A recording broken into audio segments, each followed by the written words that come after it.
I'm here in a Potter's Park and Dominion Road in Auckland, New Zealand. మరి ఇర్మియా గ్రంథము 18వ అధ్యాయం 1-6 వచనం వరకు ప్రభు ఒక వాక్యాన్ని జ్ఞాపం చేస్తున్నాడు. ఆయన కుమ్మరి, మనము జిగటమన్నై ఉన్నాం. జిగటమన్నును, ఆ జిగట మట్టిని పోటరు, ఆ కుమ్మరి ఆ సారి మీద పెట్టి దాన్ని కొడుతూ, దాని మీద నీళ్లు జల్లుతూ, దానిలో ఉన్న కఠినమైన వాటిని తొలగించి చక్కగా రూపం వచ్చేంత వరకు తన వేళ్లతో, తన చేతులతో అద్భుతమైన పాత్రగా పెడతాడు. మన బ్రతుకులను కూడా ఒక పాత్రగా దేవుడు చేయగలడు.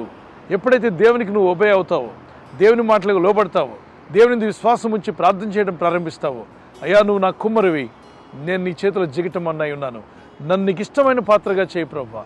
సారు మీద నుండి పారవేయక పగిలిపోయిన ఈ పాత్రను మరొక మంచి రూపానికి తీసుకురమ్మని నువ్వు ప్రార్థన చేయొచ్చు. బాధల్లో వేదంతో ఉంటే ప్రభునితో మాట్లాడుతున్నాడు. ఆయన మన కుమ్మరి, మనం ఆయన చేతిలో జిగటమన్నుగా ఉండగలిగితే తప్పనిసరిగా ప్రభు నిన్ను అద్భుతమైన పాత్రగా చేసి ఆయన మహిమార్థమే వాడుకుంటాడు.